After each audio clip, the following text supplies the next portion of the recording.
Prabhu, ఇప్పుడు వినిపిస్తా ఉంది ప్రభు. Can you tell us if this is looking better, this voice now?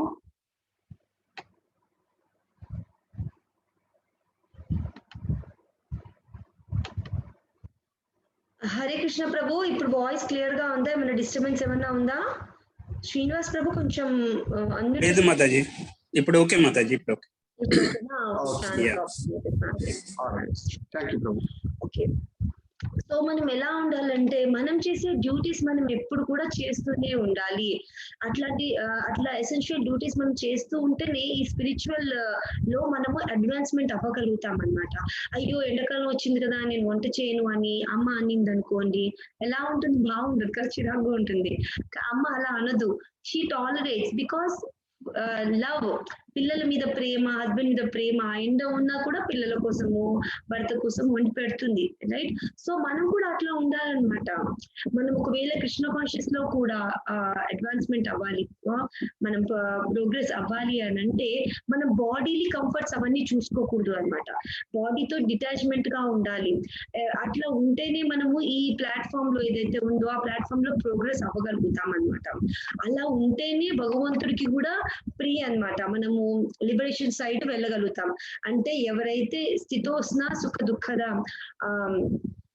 కష్టంలో కానీ సుఖంలో కానీ ఒకేలాగా ఉంటే, ఒకేలాగా ఫైట్ చేస్తే డెఫినెట్లీ వాళ్ళు లిబరేషన్ కి అర్హుడు అవుతాడు. అయితే శ్రీల ప్రభుపాద ఆచార్య వారు ఇందులో కొన్ని విశేషాలు చెప్తా ఉన్నారు. మనము ఇవన్నీ కూడా ఎందుకు మనము ఈక్వల్ గా మనం జీవితంలో దానికి అంత ఇంపార్టెన్స్ ఇవ్వకుండా ఉండాలంటే, మనకి ఉన్నతమైన గోల్ ఉండాలి జీవితంలో. మనకి ఆశయం, ఉన్నతమైన ఆశయం మనకు ఉండాలి. అదేమిటంటే మనం ఆధ్యాత్మిక జీవితంలో మనము పురోగతి చెందాలి అంటే ఈ భౌతిక జగత్తులో ఈ శరీరంతో సంబంధమైన విశేషాలు ఏవైతే ఉంటాయో అవి ఆనందం కావచ్చును, లేకపోతే దుఃఖాలు కావచ్చును, అవన్నీ కూడా ఈ శరీరంతో ముడిపడి ఉన్నాయి. కాబట్టి మనం ఆత్మస్వరూపులం కాబట్టి మనము ఆధ్యాత్మిక జీవన పురోగతి చెందాలంటే మనము వీటి మీద ఎక్కువగా మమకారం పెంచుకోకూడదు, వాటికి అటాచ్ ఉండకూడదు అని చెప్తా ఉన్నారు. ఎప్పుడైతే మనం అటువంటి స్థితిలో మనము మన జీవితాన్ని నడుపుకోగలుగుతామో మనకి మోక్ష సాధన అనేది మనకి సులభతరం అయిపోతుంది. మనం ఆల్రెడీ లార్డ్ చైతన్య మహాప్రభు గురించి కూడా విన్నాం కదా కొంచెము. సో ఆ చైతన్య మహాప్రభు ఎప్పుడైతే ఈ కలియుగంలో మాయాపూర్లో జన్మించారో అప్పుడు ఆయన కూడా ఎలా ఉండేవాడంటే వైరాగ్యం తెచ్చుకున్నాడు అనమాట. ఎప్పుడు ఆయన 24 సంవత్సరాలు, ఆయనకి పెళ్ళయిందే చిన్న వయసులోనే పెళ్ళి అవుతుంది అనమాట. ఆయనకు ఒక భార్య కూడా ఉంటుంది, లక్ష్మీప్రియ అనేసి. సో లక్ష్మీప్రియ విష్ణుప్రియ అనేసి ఉంటారన్నమాట. ఒక భార్య చనిపోతుంది, పాము కారుతుంది, దాని తర్వాత ఇంకో భార్య చేసుకుంటాడు. సో ఆ భార్య చాలా చిన్నది ఉంటుంది, యంగ్ ఉంటుంది. చైతన్య మహాప్రభు కూడా 24 సంవత్సరాలే, తనకి ఒక అమ్మ ఉంటుంది. అయినా కానీ భగవంతుడి నామస్మరణము మనం అంటే లోక కళ్యాణం కోసము ఆయన సన్యాసం తీసుకోవాల్సి వచ్చింది అనమాట 24 సంవత్సరాలు అప్పుడే. అంటే ఆయన ఎంత డిటాచ్డ్ ఉన్నాడు చూడండి, భార్య పిల్లలతో. డిటాచ్డ్ అంటే ప్రేమ లేదని కాదు అక్కడ, కానీ ఆయన ముఖ్య ఉద్దేశం ఏంటి, భక్తులందరికీ భూలోకంలో ఉన్న వాళ్ళందరికీ, లివింగ్ ఎంటిటీస్ కి, జీవులకు అందరికీ కూడా ఆ భగవంతుని హరినామం ఇయ్యాలంటే ఆయనది మెయిన్ గోల్ అనమాట ఆయనది. అందుకనేసి 24 ఇప్పుడు చూడండి, మనము ఎవరో ఒకటి వచ్చారనుకోండి, మనం జనరల్ గా వినము, కానీ అదే సన్యాసం బట్టలో వచ్చారనుకోండి డెఫినెట్లీ వాళ్ళకి మనం ఒక రెస్పెక్ట్ అనేది ఇస్తాం కదా. అమ్మో సన్యాసి అంట అనేసి. ఇప్పుడు చిన్నజీవి స్వామి వచ్చారనుకోండి, సన్యాసి బట్టలో ఉంటారు, ఆయనకు వస్తే మనం ఎంత రెస్పెక్ట్ ఇస్తాము. సో అందుకనేసి ఆ సన్యాసి బట్టల్లో ఉంటే అందరూ ఆ భగవంతుని నామస్మరణ చేయడానికి రెడీగా ఉంటారు అనేసి ఆయన చైతన్య మహాప్రభు 24 సంవత్సరంలోనే భార్యని, వైఫ్ కదా మదర్ని వదిలేసి ఆయన సన్యాసం తీసుకుంటాడనమాట. ఎందుకు? లోక కళ్యాణం కోసం. అయితే ఈ శ్లోకం ఎందుకు ఇంపార్టెంట్ అంటే, కృష్ణ భగవానుడు ఇక్కడ మొదలు పెడుతున్నాడు అనమాట. అర్జునుడికి ఉపదేశం చేస్తా ఉన్నాడు. మనము ఈ యొక్క దేహానికి సంబంధించిన సుఖ దుఃఖాలు ఏవైతే అనుభవిస్తుంటామో వాటిని అధిగమించి ఇప్పుడు నువ్వు యుద్ధ రంగంలో ఉన్నావు కాబట్టి నువ్వు ఇప్పుడు ఇవన్నిటి కూడా ఆలోచించకుండా నువ్వు క్షత్రుడు కాబట్టి నువ్వు నీ క్షత్రియ ధర్మాన్ని నువ్వు పాటించు. ఎందుకంటే క్షత్రియుడు తను చేయాల్సిన ప్రధానమైన 2 రెస్పాన్సిబిలిటీస్. ఒకటి ఏంటంటే తను ప్రజల్ని ఎప్పుడు కాపాడడము, అంతేకాకుండా ప్రజల్ని ధర్మ మార్గంలో నడిపే విధంగా పాలన చేయడం అన్నమాట. కాబట్టి క్షత్రియుడు అర్జునుడు క్షత్రుడు కాబట్టి గుర్తు చేస్తా ఉన్నాను. క్షత్రుడు కాబట్టి క్షత్రియ ధర్మాన్ని నువ్వు పాటించడానికి నీ యొక్క విద్యుత్ ధర్మాన్ని నువ్వు చెయ్యి. ఈ భీష్ముడు, ద్రోణుడు ఇటువంటి వాళ్ళని సంహరణలో నీకు దుఃఖం వస్తుందని ఆలోచించకు అంటూ చెప్తా ఉన్నాడు.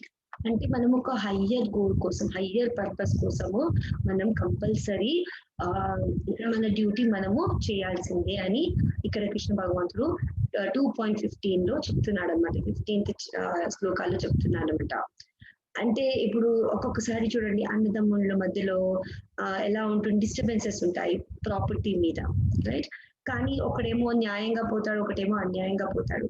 అన్యాయంగా పోయేవాడిని చూసి న్యాయం చేసేవాడు ఏమనుకుంటారు, రేపు వీళ్ళ అబ్బాయి వదిలే వాడికే ఇచ్చేద్దాం అని కూడా. అలా కూడా ఉండకూడదు. అన్యాయం ఒకవేళ వాడు చేస్తున్నారు అంటే మనం న్యాయానికి పోరాడాలి. అట్లా కూడా ఊరుకోదు, అది కూడా తప్పే, రాంగే. న్యాయంకి మనం కంపల్సరీ పోరాడాలి. ఇప్పుడు ఇక్కడ మనము అర్థం చేసుకోవాల్సిందంటే కురుక్షేత్రంలో కూడా, ఎందుకంటే పంచపాండవులు న్యాయంగా ఉన్నారు. యాక్చువల్ అయితే వాళ్ళ తండ్రి రాజు, వాళ్ళకే చెందాలి ఆస్తి మొత్తము. లైక్ ధర్మరాజే రాజు అవ్వాలన్నమాట కురు వంశానికి. కానీ ధృతరాష్ట్రుడు, దుర్యోధనుడు ఆ పొజిషన్ కి, అంటే రాజు కావాలని వాళ్ళకి చాలా కోరిక ఉంటుంది కాబట్టి, దాని మీద ఇష్టం ఉంటుంది కాబట్టి వాళ్ళు ఎప్పుడు కూడా పాండవులని ఎప్పుడు దూరంగా పెట్టాలని ట్రై చేస్తూ ఉంటారు అనమాట. అన్యాయం చేస్తున్నారు అనమాట. వాళ్ళని చంపియడము, లంకా గృహంలో చంపియడము, వాళ్ళని వనవాసం పంపించడము, జూదమాడి, ఇట్లాంటివన్నీ అన్యాయం చేస్తున్నారు అనమాట. మరి అలాంటి అన్యాయం చేసే వాళ్ళని మనం వదిలేస్తే ఇంకా వాళ్ళు విచ్చలవిడిగా అన్యాయం చేస్తూనే ఉంటారు. దానివల్ల ఎంత ప్రాబ్లం అవుతుంది. ఇప్పుడు సమాజంలో ఎవరైనా తప్పు చేస్తున్నారు అనుకోండి, ఏం కాదులే పాపం, మనం అన్యాయం చేయొద్దు కదా వాడికి అనేసి పనిష్మెంట్ ఇవ్వకుండా ఓడుకుంటే వాడు 1 కాదు 10 కాదు ఇంకా 20 చేస్తూ ఉంటాడు. సో అందుకే కృష్ణ భగవానుడు ఇక్కడ అన్నారు కదా, మనం డిస్కస్ చేసుకున్నాం కదా, బాయ్లెస్ ఎందుకు ఎన్కరేజ్ చేశారు కృష్ణ అని. మరి ఆయన పాండవులందరూ ధర్మానికి, న్యాయానికి ఉన్నారు. వాళ్ళకి మరి సపోర్ట్ చేయాల్సిందే కదా. మరి అన్యాయంలో ఉన్న వాళ్ళు, ధృతరాష్ట్రుడు, వీళ్ళందరూ అన్యాయంగా ఉన్నారు, వాళ్ళని హింసిస్తున్నారు. ఎంత అన్యాయము, ద్రౌపది వస్త్రాభరణము సభలో చేయాలనుకోవడము, ఇలాంటివన్నీ రాంగ్ థింగ్స్ వాళ్ళు చేస్తున్నారు. అలాంటి వాళ్ళు మరి ఉండకూడదు కదా ప్రపంచంలో. అందుకే వాళ్ళని అందరినీ సంహరిస్తేనే మంచి చేయడానికి ట్రై చేస్తారు. శాంతి దూతిలాగా కృష్ణుడు వెళ్తాడు, వెళ్ళి అందరికీ నచ్చి చెప్తాడు, ఆయన విశ్వరూపం కూడా చూపిస్తాడు. అయినా కానీ మూర్ఖులు ఎవరు వినరనమాట. నువ్వేంటివి, గ్వాలుంటివి, నువ్వు మాకు చెప్పడం ఏంటి అని ఆయనని ఇన్సల్ట్ చేస్తారు అనమాట. ఎంత మంచి చెప్తాడు ఆయన శాంతి దూతలాగా వెళ్ళి. అయినా కానీ గురువులు వినలేదు వాళ్ళు. ఎందుకంటే వాళ్ళకి దేహం మీద అంత ప్రీతి, రాజు పొజిషన్ మీద అంత ప్రీతి ఉంది కాబట్టి వాళ్ళు వినలేకపోతారు. అందుకనే వాళ్ళకి ఇంకా వేరే పనిష్మెంట్ లేదు, ఇంకా అంతే, యుద్ధం స్టార్ట్ చేయాలి. అందుకనే కృష్ణుడు అర్జునుడికి బోధిస్తాడనమాట, నువ్వెందుకు బాధపడుతున్నావు, మా అందరి దేహాలను చంపుతున్నావు అని. వాళ్ళు శాశ్వతమైన వాళ్ళు. అయితే మొట్టమొదటిగా ఈ శ్లోకంలోనే కృష్ణ భగవానుడు ఆధ్యాత్మిక జీవితం గురించి మనకి ఇంట్రడక్షన్ ఇచ్చాడనమాట. అంటే మోక్షం అనే పదాన్ని మనని ఇంట్రడ్యూస్ చేస్తాడు ఈ భగవద్గీతలో. కాబట్టి ఇక్కడి నుంచి ఇంకా కృష్ణ భగవానుడు ఆత్మబోధన చెప్పుకుంటూ ఆధ్యాత్మిక జీవితంలో ఏ విధంగా మనం ప్రయాణం చేయాలనే ఆవిష్కరణ మొదలు పెడతాడు. 16 శ్లోకంలో కృష్ణ భగవానుడు చెప్తా ఉన్నాడు, ఈ విషయాలన్నీ ఏవైతే నేను చెప్తా ఉన్నానో ఇవన్నీ కూడా గొప్ప గొప్ప ఋషులు వారు అనుభవపూర్వకంగా వాళ్ళు వ్యక్తపరిచారు విషయాలు. అంటే ఈ వాళ్ళ జీవితంలో వాళ్ళు కూడా ఎన్నో కష్టాలు సుఖాలు అనుభవించారు. దాని తర్వాత వాళ్ళు విషయాన్ని వాళ్ళు అవగాహన చేసుకొని వాళ్ళు ఎప్పుడైతే భగవంతుని యొక్క శరణ్కి వెళ్ళాలనుకొని మోక్ష సాధన కోసం ప్రయత్నం చేస్తారో అప్పుడు వాళ్ళు ఈ విషయాన్ని చెప్తారు. ఏమని, ఈ శరీరంతో వచ్చే సుఖాలు దుఃఖాల మీద మనము ఎక్కువగా మనం అటాచ్ ఉండకుండా మన యొక్క సాధనలో మనం ఎప్పుడు కూడా స్టడీగా ఉండాలి అని చెప్పబడింది. ఓకే, ఇంకొక విశేషం ఏంటంటే ఈ యొక్క దేహము ఇంకా ఆత్మ గురించి కూడా కృష్ణ భగవానుడు ఇంకా డీటెయిల్ గా చెప్తాడనమాట. శ్రీ ప్రభుపాద ఆచార్య వారు చెప్తా ఉన్నారు, ఈ దేహం అనేది ఎప్పుడు అది పరివర్తన చెందుతూ ఉంటుంది. మనం ఇంతకుముందు శ్లోకాలలో విన్నాం ఏ విధంగా చిన్న పిల్లవాడి నుంచి కౌమార దశకి రావడం, మళ్ళీ తర్వాత యవన దశ, తర్వాత కుశలతనము, ఇలా మారుతూ ఉంటుంది మన దేహం. అది ఆత్మ మనం పుట్టినప్పటి నుంచి మనం ఈ శరీరం వదిలిపెట్టే వరకు కూడా ఆత్మ ఎప్పుడు కూడా పరివర్తన చెందదు. ఓకే, ఇవి అంతేకాకుండా మనకి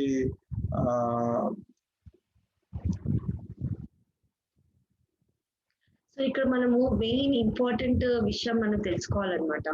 మనం ఒక దేహం అనేసి ఎప్పుడు కానీ, ఇంకొకటి మనము పార్ట్ అండ్ పార్సల్ ఆఫ్ దేహం కాదు, దేహం కాదు సారీ. అయితే రెండు విశేషాలు ఇప్పుడు కూడా మనము గుర్తుంచుకోవాలి. ఏంటంటే మనము ఈ భౌతిక జగత్తుతోని మనము ఈ దేహం అని నేను అనుకుని బ్రతుకుతా ఉన్నాం కాబట్టి అది మన నిజమైన స్వరూపము కాదు అన్నది ఎప్పుడు రోజు గుర్తుంచుకోవాలి మనం.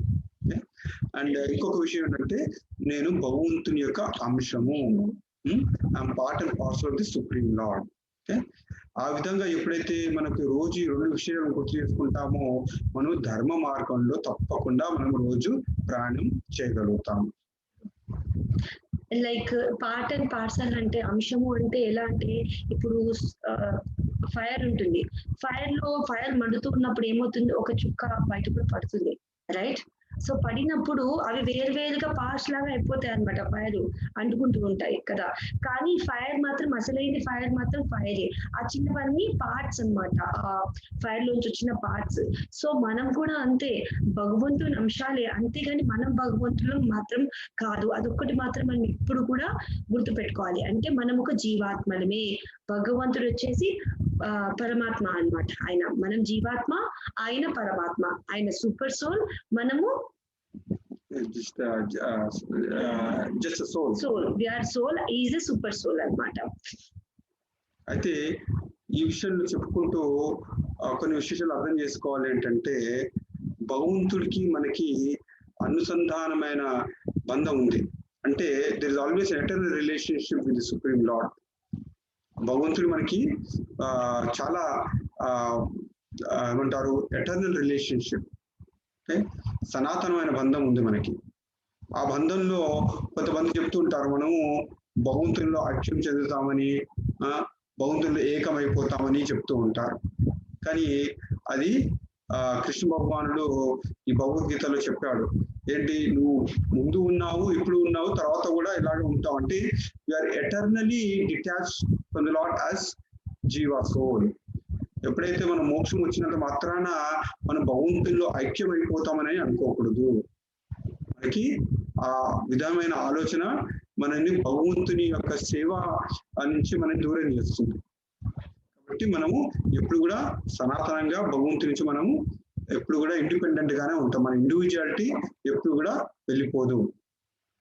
సో ఇందాక ప్రభు చెప్పినట్టు ఆత్మ ఎప్పుడు నశించదు అనమాట, అది ఎప్పుడు ఎటర్నల్, ఎప్పుడు ఉంటుంది, శాశ్వతంగా ఉంటుంది. అది ఏదో ఒక వెపన్ తోని కానీ, ఇట్స్ వెరీ ఇంపార్టెంట్, ఒక వెపన్ తోని కానీ ఒక శస్త్రంతోని కానీ, గాలితోని కానీ, వాటర్ తోని కానీ, ఫైర్ తోని కానీ, అగ్నితోని కానీ ఎలా కూడా దహించబడదు అనమాట. అది ఎప్పుడు శాశ్వతంగా ఉంటుంది, అసలు దానికి మరణమే లేదు. ఎందుకంటే అది సైజ్ ఎంత ఉంటుంది తెలుసా, ద సైజ్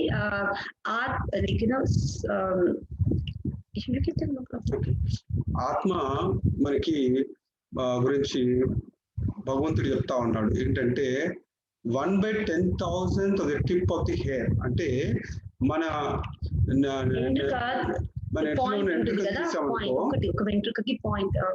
అయితే ఆ వెంట్రుకని 100 సార్లు చీల్చి, మళ్ళీ చీల్చిన 100 దాంట్లో నుంచి ఒకటి తీసి మళ్ళీ దాన్ని 100 సార్లు చీల్చితే దాని యొక్క మూలం ఏదవుతుంది అంటే ఎండ్ టిప్ అంత సైజులో ఉంటుంది మన ఆత్మ అని కృష్ణ భగవానుడు మనకి ఉపనిషత్తులో, ఉపనిషత్తులో మనకి ఆత్మ యొక్క సైజ్ గురించి మెన్షన్ చేశారు. మళ్ళీ వివరంగా చెప్తాను, ఇది చాలా ఇంపార్టెంట్, గుర్తుపెట్టుకోవాలి. మనం ఆత్మ సైజ్ ఎంత ఉంది అని అంటే దాన్ని మనం ఈ సూక్ష్మ రూపంలో అసలు ఆ కళ్ళతో మనం అసలు చూడలేము. దాన్ని సైజ్ ఎంత అంటే మన హెయిర్ ఉంటుంది కదా, ఒకటే వెంట్రుక ఉంది కదా, ఆ వెంట్రుక కార్నర్ ఉంటుందా ఈ టిప్, ఇట్లా ఆ టిప్పుని ఫస్ట్ 100 సార్లు చీర్చాలి.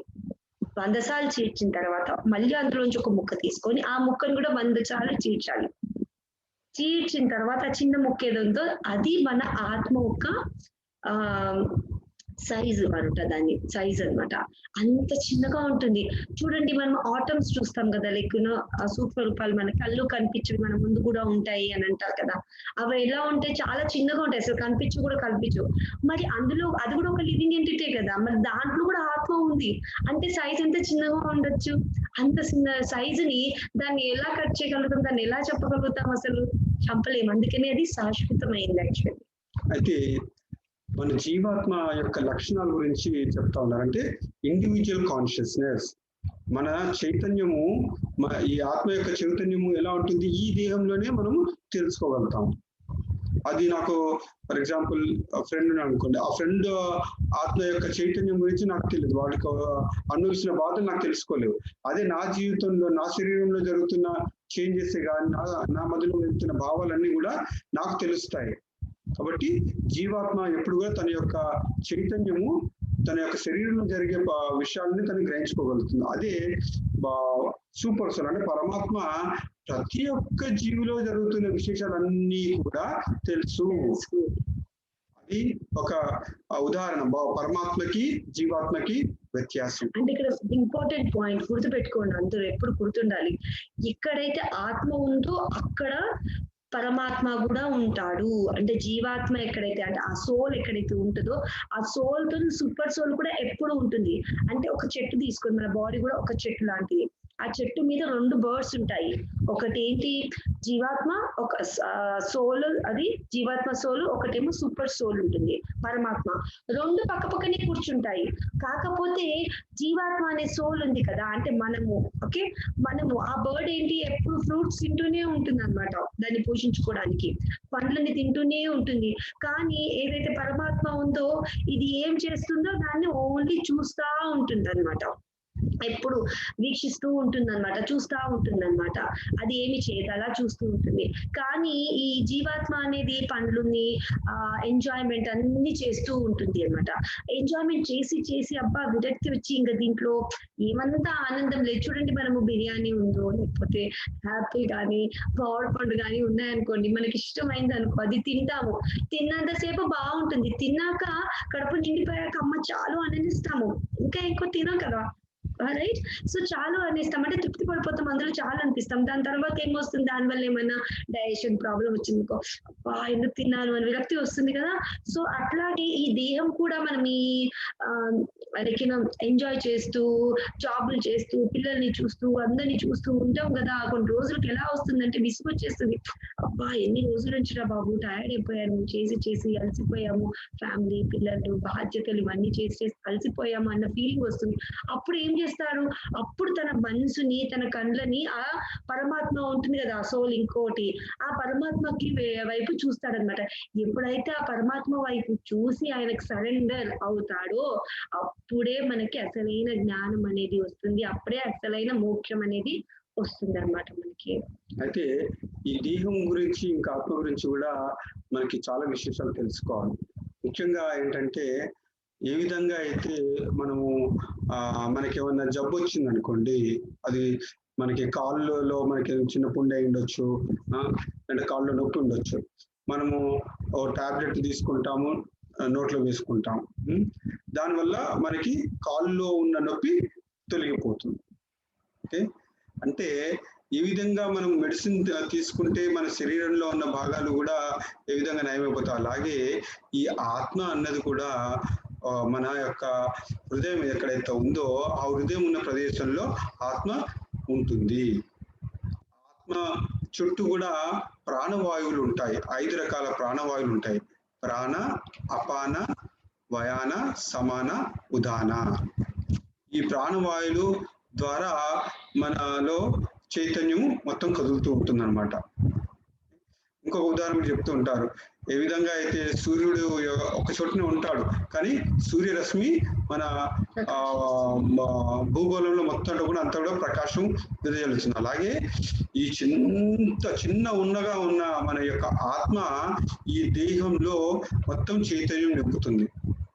ఈ మాది మానవ శరీరం అనుకుందాం, అదే ఒక మర్రి చెట్టు అనుకోండి, అది కూడా ఒక చిన్న విత్తనంతో మొదలైపోయి అంత పెద్ద వృక్షంగా తయారవుతుంది. కాబట్టి ఈ అంతగా పవర్ఫుల్ ఉంటుంది అనమాట ఈ జీవాత్మ. జీవాత్మ అంటే ఈ దేహంలో ఉన్నదే, ఈ మానవ జన్మ దేహంలో ఉన్నదే జీవాత్మ అని కాదు. ప్రతి ఒక్క జీవరాశి ఏదైతుందో అందులో అన్నిటిలో కూడా జీవాత్మలు ఉన్నాయి. అంటే ఏదైతే జీవిస్తుందో, కాన్షియస్నెస్ ఉంది, ఏదైనా పెరుగుతుంది, రైట్, దాంట్లో అన్నిట్లో కూడా యూనో జీవాత్మలే అన్నమాట. అవన్నీ కూడా జీవాత్మలే. అందులో కాన్షియస్నెస్ అనేది ఉంటుంది. ఫర్ ఎగ్జాంపుల్ ప్రభు చెప్పినట్టు సూర్యుడు ఉన్నాడు అనుకోండి. సూర్యుడు చూడండి, ఒక్కొక్కసారి పొద్దున్నే మబ్బులు ఉంటాయి, రైట్, రాత్రంతా చీకటి ఉంటుంది, కానీ పొద్దున మాత్రం మనకు వెలుతురు కనిపిస్తుంది, సూర్యుడు మాత్రం కనిపించడు. అలా అని సూర్యుడు లేడా అక్కడ? కాదు, మబ్బులో కప్పుకొని ఉన్నాయి, అయినా కానీ సూర్యుడు వచ్చాడు కాబట్టి మనకు ఆ వెలుతురు అనేది వచ్చింది. పొద్దున్న లేవగానే వెలుతురు వచ్చేస్తుంది, సూర్యుడు కనిపించడు కానీ వెలుతురు వస్తుంది. అలా అని మన దేహంలో కూడా చూడండి కాన్షియస్నెస్ ఉంది.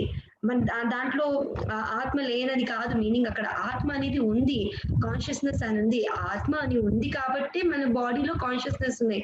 ఈ చేతులు, ఈ మూమెంట్, మనం పెరగడము, బేబీ నుంచి యవ్వనం లాగా పెరగడము, ఓల్డ్ ఏజ్ అవ్వడము, ఇలాంటివన్నీ సైకిల్ ఎలా జరుగుతుంది? మనలో ఆత్మ ఉంది కాబట్టి. అందుకే అంటాం చూడండి, చనిపోయిన తర్వాత అదే వాడు చనిపోయాడు రబ్బే, వాడు వెళ్ళిపోయాడు రబ్బే అనేసి అని అంటాం. ఎవరు వెళ్ళిపోయారు? ఆత్మ వెళ్ళిపోయింది. అందుకని దేహంకి మనం ఎంత ఇంపార్టెన్స్ ఇవ్వము. చూడండి, మనిషి ఉన్నంత వరకు, యాక్టివ్ గా ఉన్నంత వరకు ఆ మనిషికి విలువ అనేది ఇస్తాము, రైట్, విలువ అనేది ఇస్తాం. కానీ అదే ఎప్పుడైతే ఆ మనిషి చనిపోయినప్పుడు చూడండి, అంటే ఆ సూక్ష్మ సోల్ ఎప్పుడైతే బయటికి వెళ్ళిపోతుందో అప్పుడు ఆ బాడీకి విలువ ఇస్తామా? ఎంతసేపట్లో, ఒక 2-3 గంటలలో ఆ దేహాన్ని అంత్యక్రియలు తీసేస్తాము, ఉంచము. మరి మన ఎవరైనా బయటవాడు కాదు, మన ఆత్మీయుడే కదా, మనవాడే కదా ఆయన, అయినా కానీ ఉంచము. ఎందుకంటే దేహానికి ఇంపార్టెంట్ లేదు. మీరు ఈ పిక్చర్ లో కూడా చూడండి, బాడీ బేబీ లాగా పుడుతుంది, ఒక చిన్న బాబు లాగా తయారవుతాడు 10 years, దాని తర్వాత 15-20 years టీనేజ్ వస్తుంది, దాని తర్వాత యవ్వనం వస్తుంది, దాని తర్వాత 40 years వస్తాం, మళ్ళీ ఓల్డ్ ఏజ్ వస్తుంది, మళ్ళీ చనిపోతాం, మళ్ళీ వెంటనే ఆత్మ వెళ్ళి మళ్ళీ ఇంకొక దేహం వెతుక్కుంటూనే ఉంటుంది, ఇంకో దేహానికి వెళ్ళిపోతుంది. ఓకే, అయితే ఇక్కడ మనకి కొన్ని విశేషాలు నేను చెప్తాను. ఈ దేహం మనకి ఎలా వస్తూ ఉంటుంది అంటే, మన శాస్త్రాలు చెప్తా ఉన్నాయి, ఈ జీవాత్మ ఈ యొక్క భౌతిక జగత్తులో రకరకాల శరీరాలు తీసుకుంటుంది. అది మన కర్మ ప్రకారం, అంటే మనం చేసే పని ప్రకారము మనకి ఇంకొక దేహం తయారవుతూ ఉంటుంది అనమాట. అంటే మనం ఈ జీవితంలో మనము చేసిన పనులు మంచివి కావచ్చు, చెడు కావచ్చు. కాబట్టి దాని ప్రకారం మళ్ళీ జీవితంలో మనం అనుభవించాల్సిన ఫలితాలు ఉంటాయి. అవి మంచి ఫలితాలు అనుభవిస్తేనేమో స్వర్గలోకంలో ఉండే దేహాలను మనకి లభిస్తూ ఉంటాయి. అదే మనం చెడు పనులు చేసాము అంటే, శాస్త్ర విరుద్ధమైన పనులు చేసాం అనుకోండి, అవన్నీ కూడా మనకి సిన్ఫుల్ రియాక్షన్స్ ఉంటాయి. కాబట్టి వాటిని అనుభవించడానికి మనకి లోవర్ యానిమల్స్ లాగా, లేకపోతే లోవర్ ప్లానెట్స్ లో మనకి నరకలోకాలలో మనకి దేహం లభిస్తూ ఉంటుంది అన్నమాట. అయితే ఇవన్నీ చెప్తా ఉన్నాడు. ఇటువంటి రకాల దేహాలు వస్తున్నా కూడా ఆత్మ చాలా సూక్ష్మంగా ఉంటుంది. కాబట్టి ఓ అర్జున, నువ్వు ఇప్పుడు భీష్మద్రోణుల్ని నువ్వు సంహరించినంత మాత్రాన నువ్వు ఆత్మని చంపేస్తున్నట్టు కాదు. ఇప్పుడు ఆత్మ మన కళ్ళకి కనిపించదు.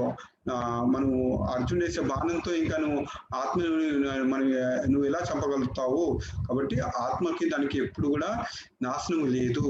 కాబట్టి నువ్వు ఆలోచించాల్సిన అవసరం లేదు. భీష్మ, పితామహ, ద్రోణుడు, మరి కౌరవుల మీద, నీ యొక్క బంధువు వర్గాన్ని మీదకి నువ్వు వేసే ఈ బాణాల ద్వారా నువ్వు వాళ్ళని చంపేస్తున్నావు అని అనుకోవద్దు. ఎందుకంటే ఆత్మ ఎప్పుడు కూడా చావదు. ఇంకోటి ఇక్కడ చెప్తా ఉన్నారు, మనం విన్నాము, మనము ఆత్మ అనేది తన యొక్క చైతన్యం మన శరీరంలో చూపిస్తూ ఉంటుంది, కానీ మన యొక్క ఒక్కరి శరీరం మీదే దాని యొక్క కాన్షియస్నెస్ ఉంటుంది అనమాట. ఓకే, ఇంకొక విశేషం ఏమిటంటే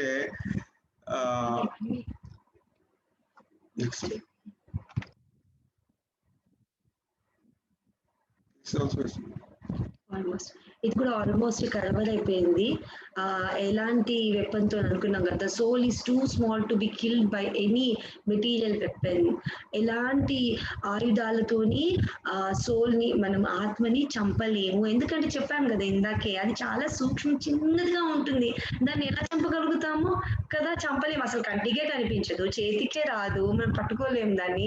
ఎక్కడ చంపుతాం దాన్ని? ఈ హెయిర్ ని పట్టుకోవాలంటేనే ఒక్కొక్కసారి మనకు దాన్ని 10,000 100 పార్ట్స్ చేసి మళ్ళీ 100 పార్ట్స్ నుంచి మళ్ళీ 100 పార్ట్స్ చేసి ఆ చిన్న మైన్యూట్ ని ఎక్కడ పట్టుకోగలుగుతాము? మనము పట్టుకోలేము కదా.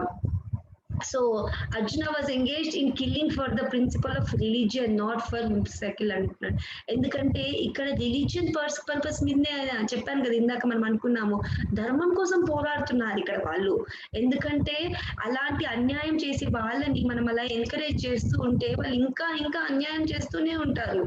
లైక్ మంచి వాళ్ళకి మంచి జరగదు, ఇంకా మంచి వాళ్ళకి మంచి జరగాలి అంటే. అయితే ఇప్పుడు కేశవి చెప్తున్నట్టు అర్జునుడు ఈ కృష్ణుడి యొక్క ఆదేశం ప్రకారము యుద్ధంలో వీళ్ళందరికీ బాణాలు యుద్ధం చేయమని చెప్తా ఉన్నాడు. ఎందుకంటే ఇది కృష్ణుడి యొక్క ఆదేశం. అయితే ఇప్పుడు మనం చెప్పుకున్నాం, మరి ఆత్మ దాన్ని ఎవరు చంపలేరు కాబట్టి మరి ప్రపంచంలో ఉన్న దేహాలని జీవరాశుల్ని మనం చంపుతున్నాం కాబట్టి మనం జీవాత్మని చంపటం లేదు కదా అనుకుంటూ మాట్లాడే వాళ్ళు కొంతమంది ఉంటారు. ఓకే, ముఖ్యంగా యానిమల్ స్లాటర్ అంటే యానిమల్స్ ని చంపుతూ ఉంటారు. ఓకే, ఎందుకంటే ఇప్పుడు దీని ప్రకారం చూస్తేనేమో దాంట్లో ఉన్న ఆత్మ చనిపోవటం లేదు కదా, కాబట్టి నేను యానిమల్ చంపొచ్చు అనుకుంటూ మనం మాట్లాడుకునే అవకాశం ఉంటుంది.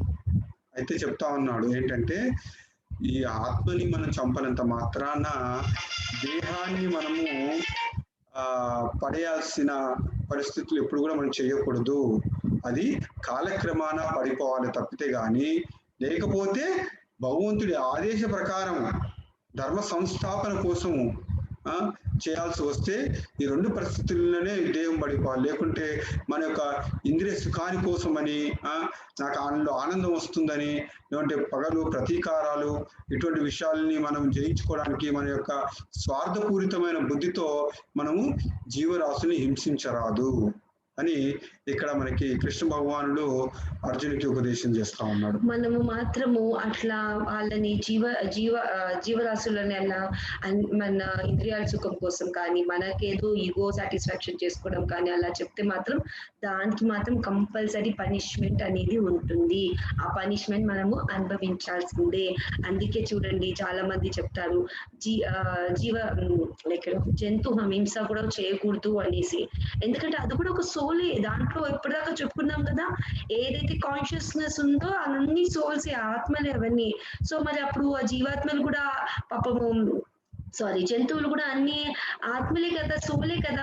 అవి చేసిన కర్మాల బట్టి దానికి ఆ బాడీ వచ్చింది. దానికి కోడి బాడీయో లేకపోతే మేక బాడీయో అవన్నీ వచ్చాయి దానికి పాపము. మరి ఆ కర్మ అది అనుభవించేసి మళ్ళీ ఇంకో జన్మ తీసుకోవాలి కదా. మరి అలాంటప్పుడు దాని కర్మని మనము ఎండ్ చేయకుండానే మనం చంపేసి మన ఇంద్రియాల సుఖం కోసం చేసామనుకోండి, అప్పుడు మనకి పనిష్మెంట్ రాదా?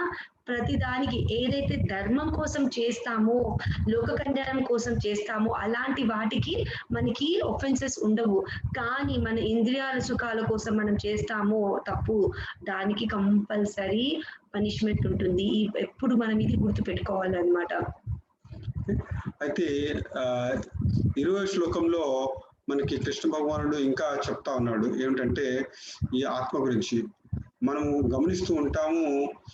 మనము ఓల్డ్ ఏజ్ వచ్చినా కూడా, అంటే ముసలి వాళ్ళు వచ్చినంత మాత్రాన శరీరమే ముసలితనం పొందుతుంది కానీ ఆత్మకు ముసలితనము ఉండదు. మనం కూడా గమనించుకోవచ్చు మన జీవితంలో విశ్లేషణ చేసుకుంటే. మనము ఇప్పుడు అనుకుందాం, ఒకవేళ మనకి 50 సంవత్సరాలు అనుకోండి, 25 సంవత్సరాల్లో ఉన్న ఆలోచన విధానమే ఉంటుంది. కానీ ఈ శరీరము కనిపించే శరీరం ఏదైతే ఉంటుందో దాంట్లో పరివర్తన ఉంటుంది కానీ ఆత్మలో ఎటువంటి పరివర్తన ఉండదు. సో ఇక్కడ చూడండి చాలా చక్కగా చెప్పారు. Supreme soul knows past, present and future. Individual soul is prone to forgetfulness. భగవంతుడికి పాస్ట్ తెలుసు, ఫ్యూచర్ తెలుసు, ప్రెసెంట్ తెలుసు. కానీ మనకి పాస్ట్ తెలుసా, ఫ్యూచర్ తెలుసా? తెలీదు. ఎందుకంటే మనలో ఫర్గెట్‌ఫుల్‌నెస్ ఉంది. మర్చిపోతాం కాబట్టి, మర్చిపోయే తత్వం మనలో ఉంది కాబట్టి, మనకి ఏది కూడా గుర్తు లేదు. పోయిన జన్మలో మనమేమున్నాము, వచ్చే జన్మలో ఏమవ్వబోతున్నాము, అవన్నీ మనకు తెలీదు. అంతెందుకు చిన్నప్పుడు ఏమైందో కూడా గుర్తుందా మనకి? లేదు. ఏజ్ అయిపోయాక మన లైఫ్ ఎలా ఉంటుందో మనకు తెలుసా? తెలీదు. కానీ భగవంతుడికి మాత్రం అన్నీ తెలుసు. అన్నీ ఆయనకి తెలుసు. కాబట్టే ఆయన ధైర్యంగా చెప్తున్నాడన్నమాట. నువ్వు ఎలా ఓకే. అందుకే ఈ పరమాత్మకి మరి జీవాత్మకి వ్యత్యాసం ఉందని తెలుసుకోవడానికి విశేషాలన్నీ కూడా మనము చర్చించుకుంటా ఉన్నాము.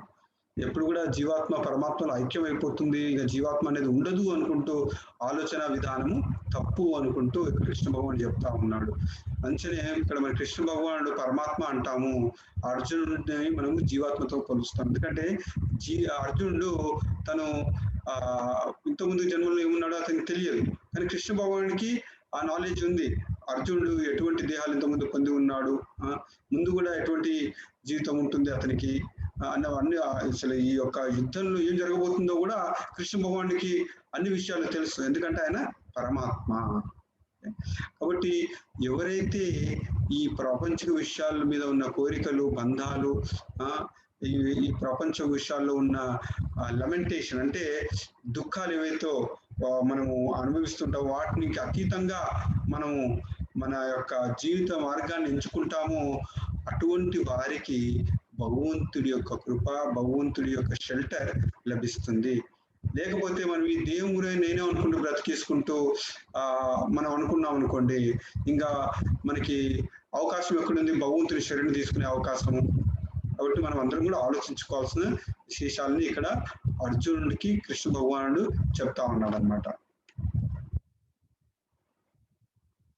ఇవన్నీ కూడా మనకి కథ ఉపనిషత్తులో అన్ని ఉన్నాయన్నమాట. మనం సో ఇంతవరకు మనం ఈ సెక్షన్ లో 212 నుంచి 221 వరకు జ్ఞాన యోగ అంటే నాలెడ్జ్ ఆఫ్ ది సోల్, ఇవన్నీ శ్లోకాలు మనం ఇంతవరకు మనము కవర్ చేసుకున్నాము. జ్ఞానాన్ని పెంచుకున్నాం అనమాట. అన్ని ఆత్మజ్ఞానం అని పెట్టుకున్నాం కదా.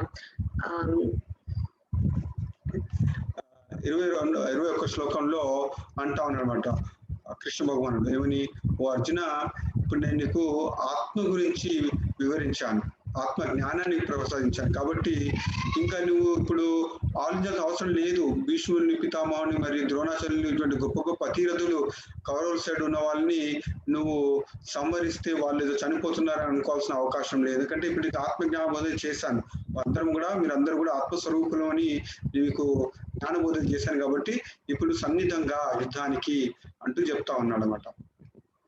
ఇంతకుముందు చెప్పుకున్నట్టు ఇక్కడ కృష్ణుడు అర్జునుడిని ప్రోత్సహిస్తా ఉన్నాడు, ధర్మాన్ని నిలపడానికి కోసము నీ యొక్క క్షత్రియ ధర్మాన్ని నువ్వు పాటించు, కాబట్టి యుద్ధానికి రెడీగా అంటున్నాడు. అయితే చాలా మంది పాశ్చాత్య దేశాల్లో లేకపోతే కొంతమంది భగవద్గీతని అర్థం చేసుకొని వాళ్ళు ఎప్పుడూ ఈ విషయాన్ని గురించి చెప్తుంటారన్నమాట. కృష్ణుడే అర్జునుడిని ప్రోత్సహించాడు వాయిలెన్స్ చేయమని, యుద్ధం చేయమని, యుద్ధం అన్నది వల్ల అది మంచిది కాదు కదా, వాయిలెన్స్ చేయకూడదు కదా, మనము నాన్ వాయిలెన్స్ ఉండాలి కదా మనము అని మాట్లాడుకుంటూ ఉంటాం కదా. అయితే ధర్మ సంస్థాపన కోసము అది కూడా భగవంతుని ఆదేశ ప్రకారం చేయవచ్చును. ఉదాహరణకి ఇప్పుడు మిలిటరీలో ఉన్నాం అనుకోండి, ఓకే, సైనికుడు, ఓకే, ఇప్పుడు మనకి అనుకుందాము మనము పాకిస్తాన్తోనే యుద్ధం వచ్చింది అనుకుందాం. ఇప్పుడు ఆ సైనికుడికి ఏం చేస్తాడు యుద్ధంలో, అక్కడ కూడా ఆత్మస్వరూపమైన దేహాలే ఉన్నాయి ఆపోజిట్ సైడ్, కానీ ఇక్కడ గవర్నమెంట్ ఆర్డర్ ఇచ్చింది పోయి యుద్ధం చేయమని. ఆ ఆర్డర్ ప్రకారం వెళ్ళి విరోధుల్ని అక్కడ సైనికుడు వెళ్ళి సంహరిస్తాడు. సంహరించినందుకు వాడికి శిక్ష పడుతుందా? శిక్ష పడదు. కాకుండా వాడికి ఇంకా గొప్ప బిరుదులు వస్తాయి, సన్మానం జరుగుతుంది. ఎందుకంటే గవర్నమెంట్ ఆదేశ ప్రకారము ఎదుటి మనిషిని వాడు సంహరించాడు. అదే సిపాయి రిటైర్మెంట్ అయిపోయాడు అనుకోండి, రిటైర్మెంట్ అయిపోయిన తర్వాత సైనికుడు కాదు, ఇప్పుడు సామాన్య పౌరుడు. అదే సామాన్య పౌరుడులా ఉన్నప్పుడు రోడ్డు మీద ఉన్న గొడవపడి ఒకటి చంపాడు అనుకోండి, ఇప్పుడు వాడికి శిక్ష పడుతుందా పడదా? వాడికి బిరుదు ఇస్తారా? వాడిని సన్మానిస్తారా? కాదు. ఎందుకంటే గవర్నమెంట్ ఆదేశ ప్రకారం వాడు చేయలేదు, ధర్మ సంస్థాపన కోసం చేయలేదు, వాడు స్వార్థ బుద్ధి కోసం చేశాడు ఆ పని, కాబట్టి వాడికి శిక్ష పడుతుంది. అలాగే మనం కూడా తెలుసుకోవాల్సిందంటే వైలెన్స్ చేయాలంటే ఒకరు చేయాల్సిన పరిస్థితి ఎప్పుడంటే ధర్మ సంస్థాపన కోసం మనం చేయాలి, ధర్మం రక్షించడానికి కోసం చేయాల్సి వస్తే మనం చేయాలి తప్పితే అంత మన యొక్క ఇంద్రియ సుఖాని కోసం ఎప్పుడు కూడా మనము ఎవరిని కూడా హాని కల్పించవద్దు. Okay. Soul is neither born or dies, unborn, eternal, ever existing and primeval. ఇవన్నీ ఆల్రెడీ మనము చెప్పుకున్నాం అన్నమాట పాయింట్స్, రైట్? మన బాడీకి ఇంకా ఆత్మకి వ్యత్యాసం ఇక్కడ మనకి స్లైడ్ లో మనకి క్లియర్ గా తెలిసిపోతుంది. ఇక్కడ చూడండి, సోల్ ఉంది కదా, స్పిరిట్ సోల్ ఉంది కదా, మన ఆత్మ గురించి చెప్తున్నారు. నేదర్ టేక్స్ బర్త్, తర్వాత అది దానికి పుట్టుక లేదు, నాట్ డైస్, దానికి ఎప్పుడు చావు అంటూ ఎప్పుడు లేదు, అన్బార్న్ అంటే దానికి అదంటూ ఈ ప్రపంచంలోకి పుట్టుకతో వచ్చింది కాదు, ఎటర్నల్, అది శాశ్వతమైనది, ఎవర్ ఎగ్జిస్టింగ్ అంటే అది సనాతనమైనది, దానికి మొదటి అంటూ మళ్ళీ ఎండ్ అంటూ ఏమి ఉండదు. ఓకే, సో ఇట్లా అన్నమాట మనము ఆత్మ గురించి అంటే. ఇప్పుడు దేహం గురించి చెప్పుకున్నాం అనుకో, మనము దేహానికి పుట్టుక ఉంటుంది, బర్త్ ఉంటుంది. ఓకే, అంతేకాకుండా దానికి ఒక సమయం అంటూ ఉంటుంది, అంటే రిమేజ్, అంటే కొన్ని సంవత్సరాల వరకు దానికి పోషణ ఉంటుంది. అంటే అది ఎన్ని రోజుల కర్మ అనుభవించాలో ఆ కర్మ అనుభవించే వరకు ఆ దేహంలో అది ఉంటుంది. అందుకనే మనము ఇందాక చెప్పుకున్నాం కదా, మామూలుగా యానిమల్స్ ని మనం చంపొద్దు అని, ఎందుకంటే మనం దాన్ని ఎండ్ చేసేస్తున్నాం. కొంతమంది చూడండి సూసైడ్ చేసుకుని కూడా వాళ్ళ లైఫ్ ని ఎండ్ చేసేస్తున్నారు అనమాట. అలా చేయకూడదు, అది చాలా తప్పు అనమాట. సో మనం ఈ దేహంలో ఎన్ని రోజులు ఉండాలో అన్ని రోజులు మన ఆ కర్మలు, ఎలాంటి కర్మలు, మంచి కర్మలు చేయాలి. మనం కొంతమంది అంటారు భగవంతుని సేవ చేసుకోండి, జపం చేసుకోండి, అప్పుడు ఈ ఆత్మ అనేది మనకి శుద్ధి అవుతుంది అని అంటే, కొంతమంది మూర్ఖంగా ఏమంటారు, ఇంకో జన్మ వచ్చి చూడబోయామా ఏంటి అని అనుకుంటాము. దొంగ కూడా అలానే అనుకుంటాడు, దొంగతనం చేసేటప్పుడు పట్టుకున్నప్పుడు కదా చూద్దాంలే అని దొంగతనాలు చేస్తూనే ఉంటాడు. వాడు పట్టుకున్నంత వరకు మాత్రం ఎంజాయ్ చేస్తూనే ఉంటాడు ఆ దొంగ, ఆ డబ్బులు దోచుకొని, రైట్? ఎప్పుడైతే పట్టుకుపోతాడో వాడిని జైల్లో వేస్తారో అప్పుడు వరకు తెలిసి వస్తుంది అనమాట, అబ్బా అందరూ చెప్పారు అయినా కూడా నేను వినలేదే, తప్పు చేశా అని బాధపడతాడు. సో అందుకని మంచిగా భక్తులు వచ్చి కానీ భగవంతుని ఉపదేశం ఎవరైనా ఇస్తే మాత్రము మనం యాక్సెప్ట్ చేయాల్సిందే. దేహము గురించి కానీ ఆత్మ గురించి కానీ ఇవన్నీ సందేశాలు, భగవద్గీత ఇన్స్ట్రక్షన్స్ ఏవైతే ఉన్నాయో అవి మనం లైఫ్ లో పాటించాల్సిందే. ఎందుకంటే భగవద్గీత ఇప్పుడు వచ్చింది కాదు, నిన్న వచ్చింది కాదు. ఫస్ట్ టైం భగవంతుడు సన్ గాడ్ కి చెప్పాడనమాట, ఫస్ట్ టైం. అట్లా పరంపరతోని వస్తుంది. మీరు కావాలంటే టెక్స్ట్ బుక్ లో భగవద్గీతలో ఫస్ట్ పేజ్ లో వెళ్ళినప్పుడు చూడండి, పరంపర నుంచి ఒకరి తర్వాత ఒకరికి ఎవరికి చెప్పారో అని మనకి డీటెయిల్ ఎక్స్ప్లెనేషన్ అనేది ఉంది మీకు భగవద్గీత. అలా చదివితే పడుతుంది, ఏదో ఇప్పుడో నిన్ననో రాసింది కాదు ఇది. సో ఇవన్నీ ఉన్నాయన్నమాట. అందుకనేసే మనము ఇంకో జన్మ ఉందా లేదా అనుకుండా ఆలోచించకుండా మనం ఈ ఆత్మని ఎట్లా శుద్ధి చేసుకోవాలి, ఈ జన్మ మృత్యు జడ వ్యాధి ఈ జీవితంలోంచి ఈ భౌతిక ప్రపంచంలోంచి ఎలా బయటపడాలో అన్నది ఆలోచించుకొని మనము కావాల్సినవి భగవంతుని నామస్మరణ కానీ, ఇలా భగవంతుని ప్రవచనాలు వినడం కానీ, పూజలు చేసుకోవడం కానీ, ఆరాధన చేయడం కానీ, మెడిటేషన్ చేయడం కానీ, అలాంటివన్నీ మనము చేయాలి అన్నమాట. అయితే ఈ దేహం ఇలా పరివర్తన చెందుతా ఉన్నా కూడా ఆత్మ ఈ దేహంలో ఎప్పుడు కూడా పరివర్తన చెందదు అన్నది మనం తెలుసుకుందాం. అయితే ఇంకొక విశేషం కూడా మనము చూస్తూ ఉంటాం. ఎస్పెషల్లీ ఫర్ ఎగ్జాంపుల్ ఘోరాతి ఘోరమైన తప్పులు చేశారనుకోండి ప్రపంచంలో, అటువంటి వాడికి మన ఉన్న గవర్నమెంట్స్లలో కూడా మనకి వాడికి ఉరిశిక్ష వేస్తుంది. వాని యొక్క ప్రాణవాయువు తీసేస్తుంది, వాడిని పర్పస్ఫుల్ వాడిని చంపేసేస్తుంది గవర్నమెంట్ కూడా. ఓకే, అయితే మనకి శాస్త్రంలో ఏం చెప్పబడిందంటే ఎవరైతే ఘోరాతి ఘోరమైన తప్పులు చేస్తారో వాడిని చంపేసేయాలి. ఓకే, ఎందుకంటే వాడు చేసిన తప్పు ఇంకో జన్మలో మళ్ళీ వాడు అనుభవించాల్సి వస్తుంది. కాబట్టి ఇంకో జన్మ ఒక విధంగా ఈ వాడిని సంహరించడం వల్ల మళ్ళీ అటువంటి బాధని వాడు అనుభవించాల్సిన అవసరం లేదు ఇంకో జీవితంలో. ఎందుకంటే ఇప్పుడే వాడు అనుభవించే అవకాశం ఉంది, వాడిని చంపేస్తారు. అందుకని murder is required but on the order of the government.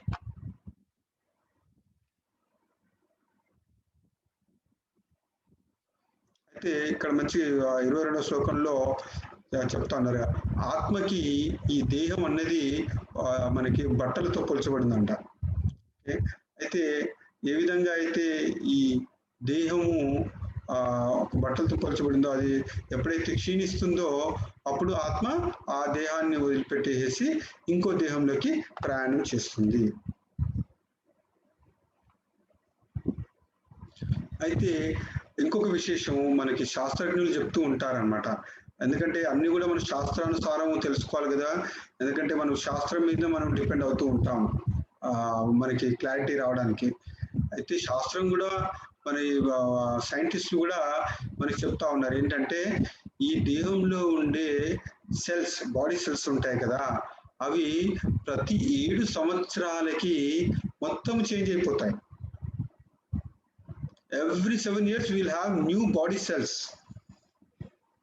దీనివల్ల మనకు అర్థమైపోతుంది ఏంటంటే మన దేహం పరివర్తన చెందుతూ ఉంటుంది, దాన్ని ఎప్పుడు కూడా ఒక విధంగా ఉండదు, అది పరివర్తన చెందుతూ ఉంటుంది. Internet network. హరే కృష్ణ, వినిపిస్తుందా?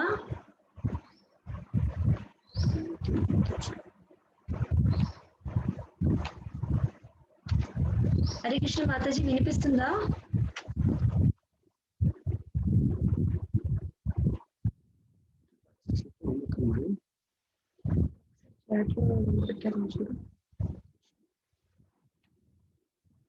అయిపోయింది.